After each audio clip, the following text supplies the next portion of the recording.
మీకెవరు మీ లైఫ్‌లో సో రియల్‌గా అభిమానించే ఎవరు సార్? ఆయన నుంచి ఎలాంటి మీరు మోటివేషన్ తీసుకున్నారు? సో ఇట్లాంటి డౌన్ అయినప్పుడు నేను సందర్భాల్లో ఎప్పుడూ కావచ్చు. తీసుకుంటూనే ఉంటాను. ఎలా అంటే నా ఫాదర్ ఏమంటే ఎప్పుడూ బయటలో కూర్చోమంటారు ఇంట్లో బయట. నా నాయనకి ఏమంటే ఎవరు వస్తే కూడా he feel so great about fans. 12 night వస్తే కానీ ఎప్పుడు వస్తే కూడా డైరెక్ట్గా లోపల తీసుకువచ్చి హాల్లో కూర్చోపెట్టి నేను ఎలా ఉండానో పట్టించుకోరు. రూమ్లో వచ్చి రా, ఏంటి నేను ఇలా ఉండను, రా ఎవరో వచ్చారు ఫ్యాన్స్ అంట, ఫోటో తీసుకో అని.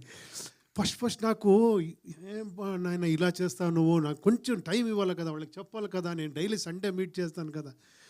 తర్వాత నాకు ఎలా ఒక టీచింగ్ అయింది అంటే, నువ్వు ఏమైనా వాడు ఎప్పుడొచ్చినా నీ అహంకారం తీసి పారేసి రా బయటికి అనేది ఇండైరెక్ట్గా చెప్పేవాడిని. తర్వాత నేను ఫాదర్ని తిట్టాను, కరెక్ట్ కదా, నా లోపల ఏమేమో ఉంది అని. It is a purification process అది.